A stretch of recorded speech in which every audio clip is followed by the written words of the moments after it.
अस्सलाम वालेकुम, मैं असदुल्ला खान वज़ीर हूँ। उम्मीद करते हैं आप तमाम अहबाब खैरियत से होंगे। नाज़रीन, आज हम बात करेंगे बाग्राम एयरबेस के हवाले से कि आखिर अमरीका अब बाग्राम एयरबेस को हासिल करना क्यों चाहता है, और अगर तालिबान बाग्राम एयरबेस अमरीका को नहीं देते तो क्या अमरीका दोबारा अफगानिस्तान के ऊपर हमला कर सकता है या नहीं। और इसके साथ साथ ये भी जानने की कोशिश करेंगे कि आखिर बाग्राम एयरबेस की स्ट्रेटेजिक सिग्निफिकेंस क्या है। आप सब जानते हैं कि 2001 के बाद 2021 तक बाग्राम एयरबेस अमेरिका के कंट्रोल में रहा। 2021 में जब अफ़गानिस्तान से अमेरिका का इनखला होता है, उसके बाद अमेरिका की फ़ौज बाग्राम एयरबेस को भी छोड़कर चली जाती है। उससे पहले तकरीबन 10,000 से ज़्यादा जो अमेरिकन सोल्जर्स थे वो यहाँ पर डिप्लॉयड थे। इसी तरह डिफरेंट जो एयरक्राफ्ट थे वो भी बाग्राम एयरबेस में स्टेशन थे। लेकिन अमेरिका के इनखला के बाद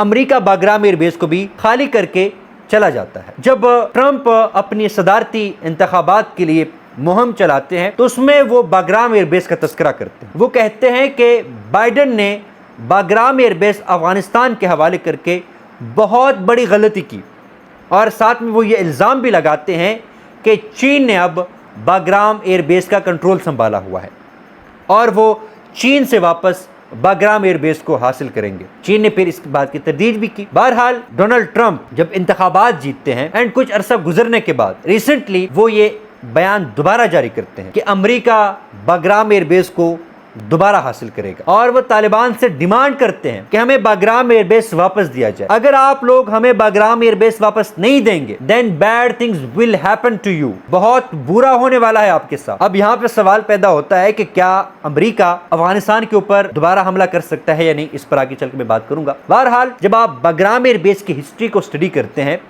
तो 1950 में ये एयरफील्ड सोवियत यूनियन ने बनाई थी। अफगानिस्तान उस वक्त मॉस्को के बहुत ज़्यादा करीब था और अफगानिस्तान ने, काबुल ने मॉस्को से दरख्वास्त की कि हमारे लिए इस तरह का एक एयरफील्ड बनाए। तो सोवियत यूनियन ने, यूएसएसआर ने ये एयरफील्ड 1950s में बनाई, और फिर through out cold era, sir जंग के ज़माने में इसको जो सोवियत यूनियन था वही इस्तेमाल करता रहा है।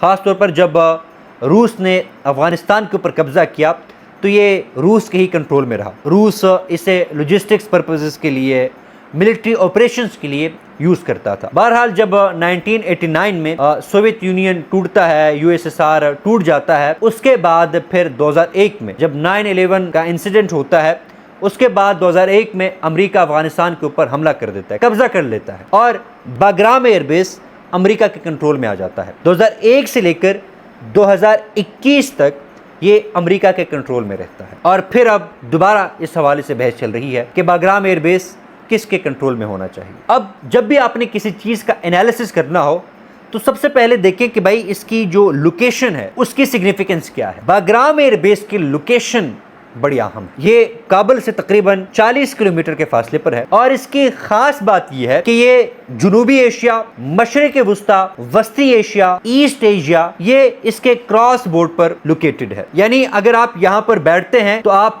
South Asia, middle east, central Asia और ईस्ट एशिया के ऊपर नजर रख सकते हैं। आप इन तमाम रीजन्स के ऊपर चेक रख सकते हैं, इंटेलिजेंस गैदरिंग कर सकते हैं। एक रीजन तो ये है। दूसरी अहम रीजन ये है कि बाग्राम एयरबेस के करीब चाइना है, मतलब बाग्राम एयरबेस से जो चीन का फासला है वो कम है, 1 घंटे में आप चीन तक पहुंच सकते हैं। दूसरी जो अहम रीजन है वो ये है कि चीन का जो बाग्राम एयरबेस से फासला है वो कम है। इसी तरह ईरान भी करीब पड़ता है, और आप सब जानते हैं कि अमेरिका का जो राइवल है वो चीन है। रिसेंटली जो चीन ने मिलिट्री परेड की बीजिंग में, उसमें चीन ने वाजे कर दिया है कि चीन का जो एरिया ऑफ इन्फ्लुएंस है वो कितना बढ़ चुका है, और चीन ने मिलिट्री परेड में 85% ऐसे weapons for the first time दुनिया के लिए नुमाइश के लिए पेश की जो आज तक दुनिया ने नहीं देखे थे। इसकी वजह से अमेरिका के लिए सिक्योरिटी डायलेमा क्रिएट हुआ है, और डोनाल्ड ट्रंप तो ये कह रहे हैं कि बाग्राम एयरबेस से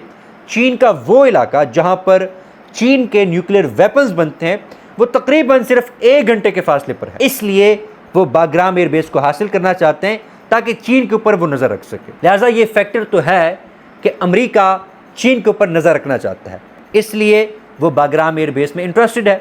लेकिन इसके साथ साथ ईरान भी एक अहम प्लेयर है। आप सब जानते हैं कि रिसेंट जो ईरान इजराइल वॉर हुई थी उसमें ईरान ने दलेरी के साथ इजराइल और अमेरिका का मुकाबला किया। दोनों ये एक्सपेक्ट नहीं कर रहे थे कि ईरान इतने सख्त प्रेशर को हैंडल कर लेगा, लेकिन ईरान ने बहुत बेहतर तरीके से दोनों को हैंडल किया। लिहाजा बाग्राम एयरबेस से ईरान के ऊपर भी नज़र रखी जा सकती है, ईरान को भी परेशान किया जा सकता है। तीसरी जो अहम रीज़न है वो रूस के ऊपर नज़र रखना है। रिसेंटली आप सब जानते हो, अगर आपने इंटरनेशनल पॉलिटिक्स को फॉलो किया हो, बेलारूस का जो बॉर्डर है पोलैंड के साथ, पोलैंड ने वो क्लोज कर दिया है। वजह ये बताई है कि कुछ ड्रोन्स जो थे उन्होंने कुछ कंट्रीज़ का जो एयर स्पेस है वो यूज़ किया है, और नेटो जो है वो दोबारा एक्टिव हो गया है। नेटो के जो मेंबर्स हैं वो रूस से थ्रेटन फील कर रहे हैं, इसलिए बाग्राम एयरबेस की जो लोकेशन है वो नेटो के मेंबरान को भी अट्रैक्ट कर रही है, और नेटो चाहता है कि यहां पर अमेरिका कंट्रोल हासिल करे और इस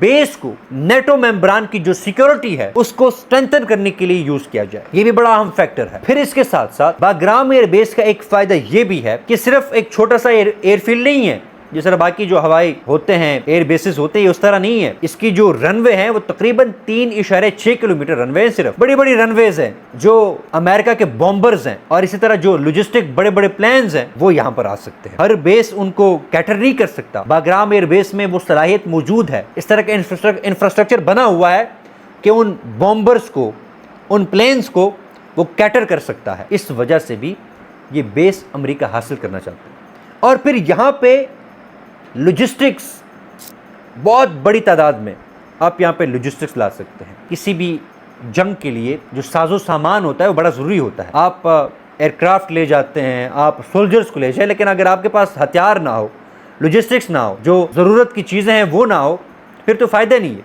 लिहाजा इस बेस में बहुत बड़ी तादाद में आप लॉजिस्टिक्स को स्टोर कर सकते हैं, लेकर जा सकते हैं।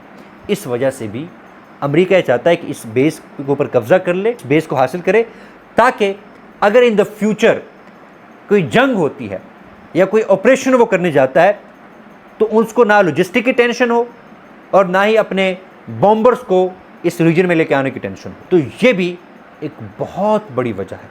और सबसे अहम रीज़न ये है कि इस खित्ते में जो ग्लोबल डायनामिक्स है वो चेंज हो रहे हैं। लिहाजा आप देख रहे होंगे कि नई नई अलायंसेस बन रही है और अमेरिका का जो जवाल है वो शुरू हो चुका है। अमेरिका का डाउनफॉल शुरू हो चुका है। एक जो उनका यूनिपोलर वर्ल्ड ऑर्डर था वो अब ख़त्म हो चुका है।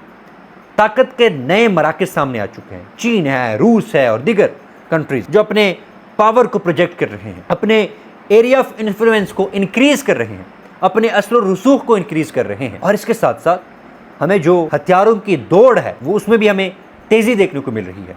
लिहाजा अमेरिका चाहता है कि बदलते हुए सूरत हाल में वो भी अहम रोल प्ले करे, कंट्रीज़ को, रियासतों को प्रेशराइज कर सके, ममालिक को अपनी तरफ खींच सके, चीन को प्रेशराइज कर सके। इस वजह से अमेरिका इस बदलती हुई दुनिया में अपने स्टेटस को बरकरार रखने के लिए इस बेस को हासिल करना चाहता है। लेकिन मैं ये समझता हूं कि तालिबान किसी भी सूरत इस बेस को नहीं देंगे। पिछले 20 सालों से वो लड़ते रहे हैं और अगर वो दोबारा अमेरिका को अफगानिस्तान में आने की इजाजत दे दे फिर तो अपने लोग उनके खिलाफ खड़े हो जाएंगे। और इसके साथ साथ वो ये होना कि बेल मुझे मार, फिर वो अपने एडवर्सरी को यहाँ पर ले आएंगे, तो ये मुमकिन नहीं है। और ये भी मुझे नहीं लगता कि अमेरिका, अगर तालिबान इजाजत नहीं दे तो अमेरिका इस पे अफगानिस्तान पे हमला कर ले। मुझे नहीं लगता। उसकी बुनियादी वजह ये है कि अमेरिका बड़ी मुश्किल से अफगानिस्तान से निकला है। अब अमेरिका चाहता है कि अमेरिका का जो बोझ है वो सब डिस्ट्रीब्यूट करे। इसलिए जो ट्रंप बातें कर रहा है, ट्रंप की ख्वाहिश तो है, लेकिन ये एक बहुत रिस्की और बहुत कंसिक्वेंशियल ये एक्ट होगा अगर अमेरिका दोबारा अफगानिस्तान के ऊपर हमला करता है। और मुझे इसकी जो प्रोबेबिलिटी है वो बहुत कम नजर आती है।